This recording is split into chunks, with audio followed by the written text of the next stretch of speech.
This story shocked all of Greece and would have been the crime of the century if not for a series of tragic coincidences. The case would have remained unsolved. Roula Pispirigou was born in 1989 in the city of Patras, Greece. She had a younger sister, Dimitra, who was 8 years younger. The sisters spent most of their time growing up with their grandparents. Roula was described as a disobedient girl with a strong character. She obtained a medical education and trained as a nurse, but never worked in her field. Throughout her life, Roula changed several professions, but her main passion was football. While working as a football referee, she met her future husband, Manos Daskalakis, who was a goalkeeper at the time. Roula fell madly in love with him. Manos was 19 at the time, and Roula was 22. They started dating, and soon Roula became pregnant. The couple decided to marry. Manos' parents were against it. They were concerned not only by Roula's strange behavior but also by the fact that she was 3 years older than him. However, this did not stop Manos. Their wedding took place in 2012, and their daughter Georgina was born soon after. She also loved football, and her mother took her to training sessions. In 2015, their second daughter, Malena, was born.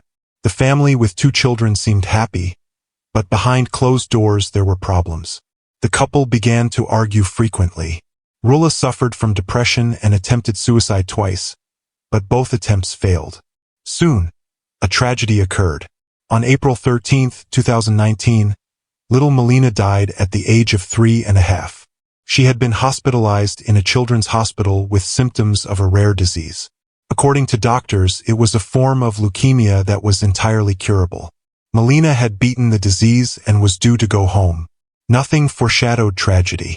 Roula was in the hospital with the girl on that ill-fated Saturday, April 13, 2019. Malena was in great spirits. She was in good shape and even ate some kebab her parents had brought. But just a few hours later, after the father had left the room, everything changed. According to Roula, she and her daughter lay down to sleep. About an hour later, a nurse came in to give some medicine for Malena's stomach.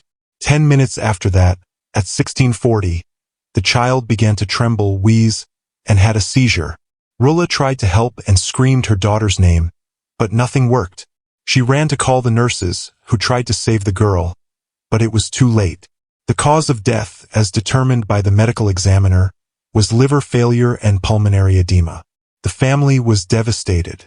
The tragedy brought the parents closer together. In 2021, they had a third child, a daughter named Iris.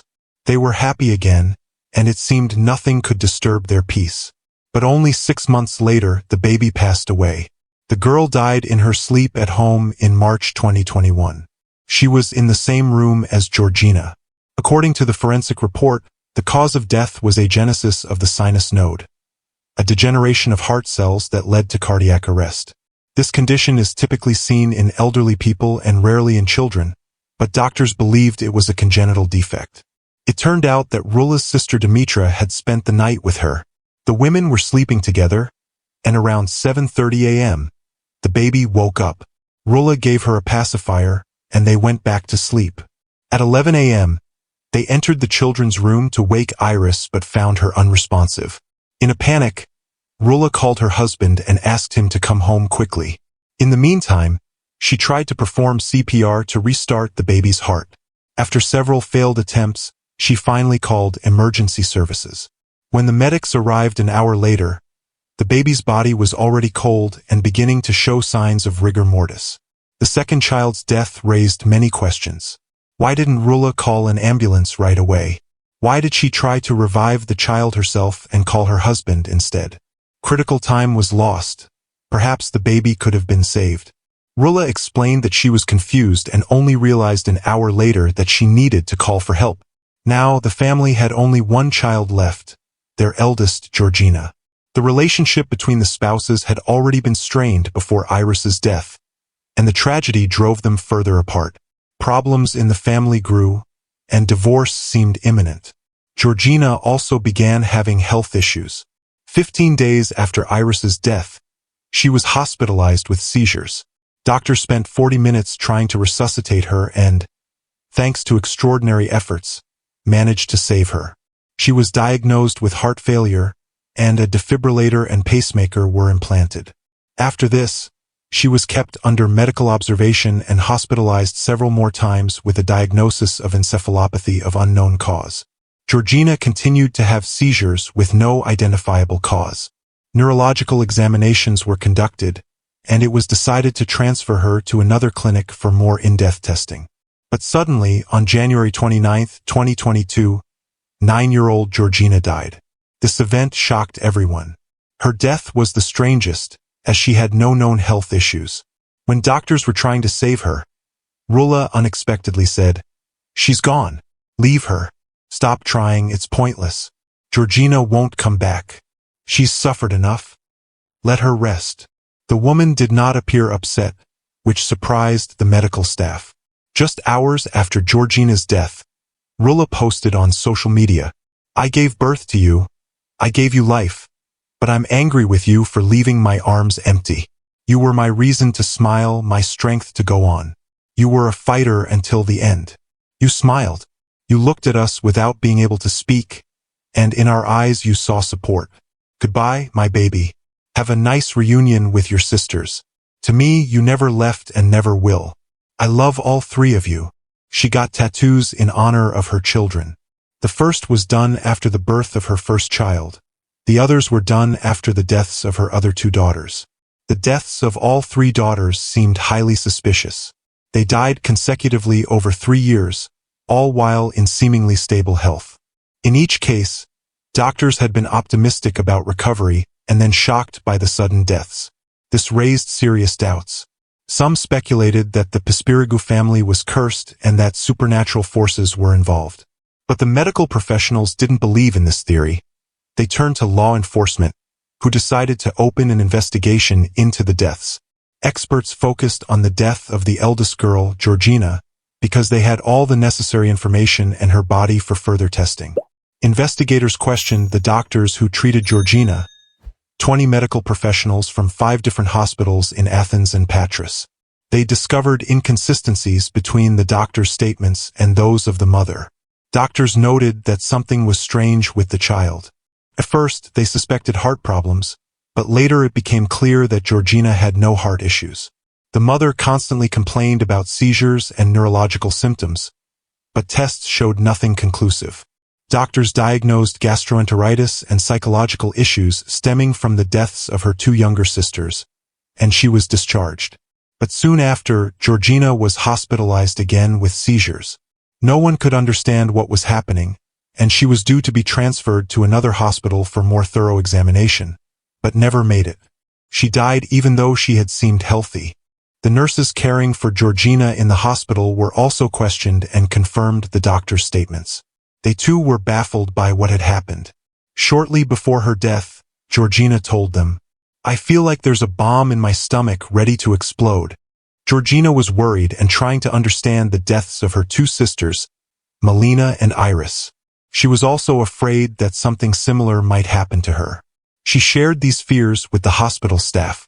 Roula and Manos came together for a while, denying any involvement in the children's deaths. They gave several interviews to dispel suspicions, emphasizing the tragedy they had suffered. They repeatedly used the word suddenly to stress that their children died unexpectedly and inexplicably, with no warning signs.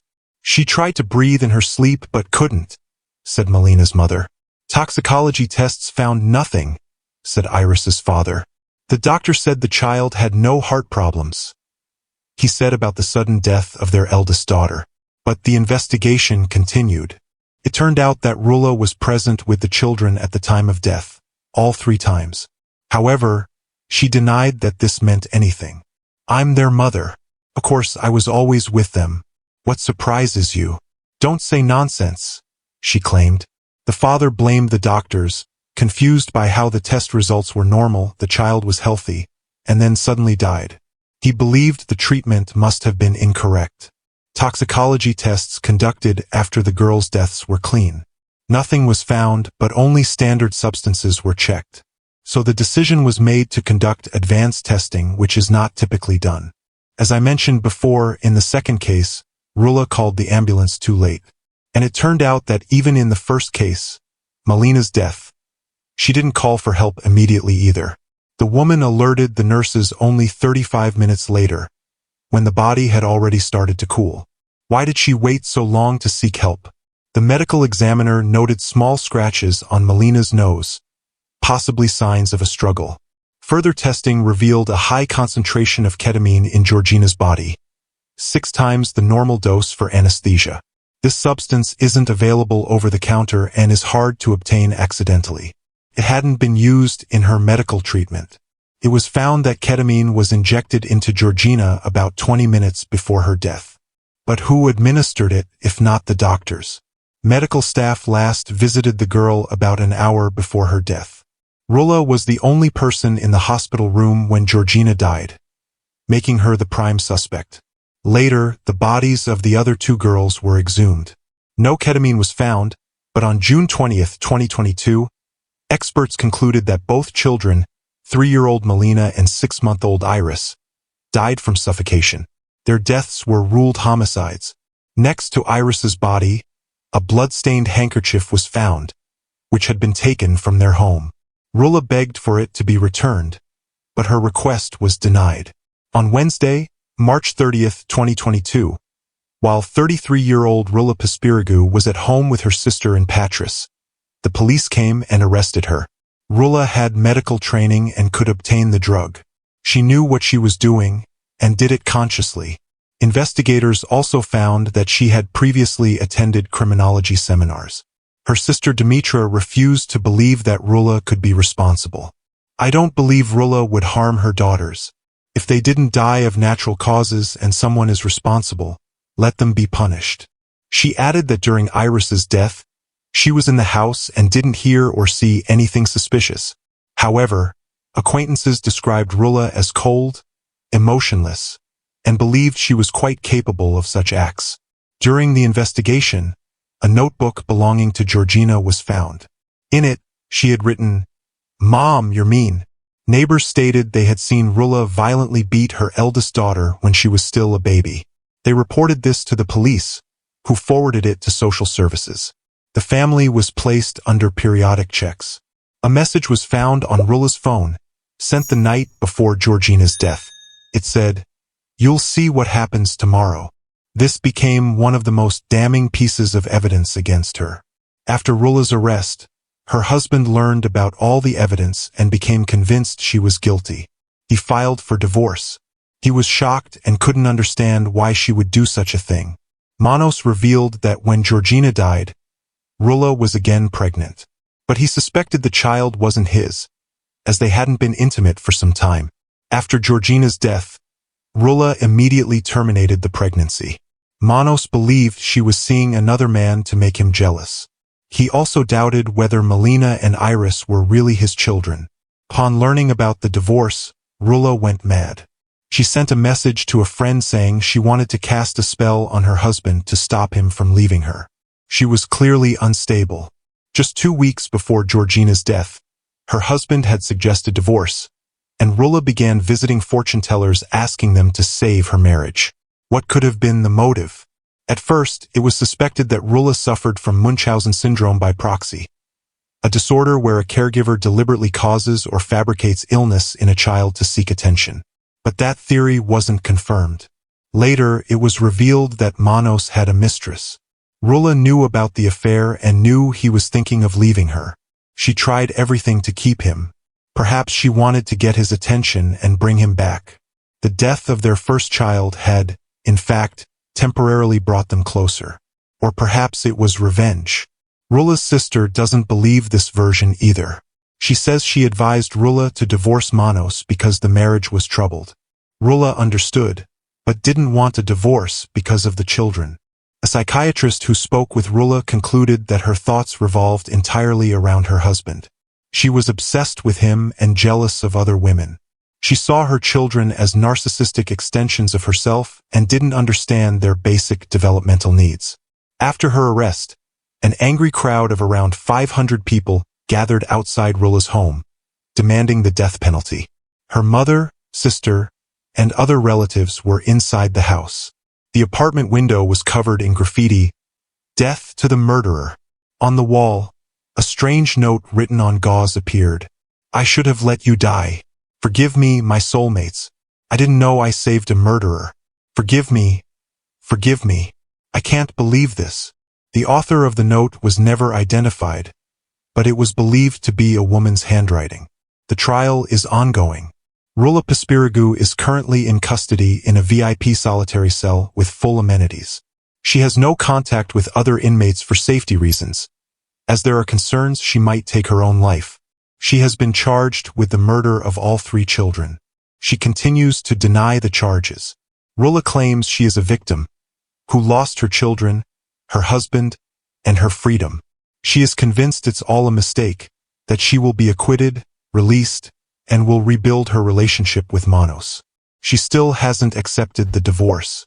Manos, her ex-husband, wants nothing to do with her. He is now dating another woman, and they are planning a wedding and hoping to have children. I'll continue following this case and will report the final verdict.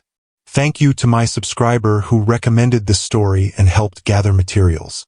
If you like this content, please subscribe to the channel, give this video a like, and let's discuss this case in the comments. Thank you all and goodbye.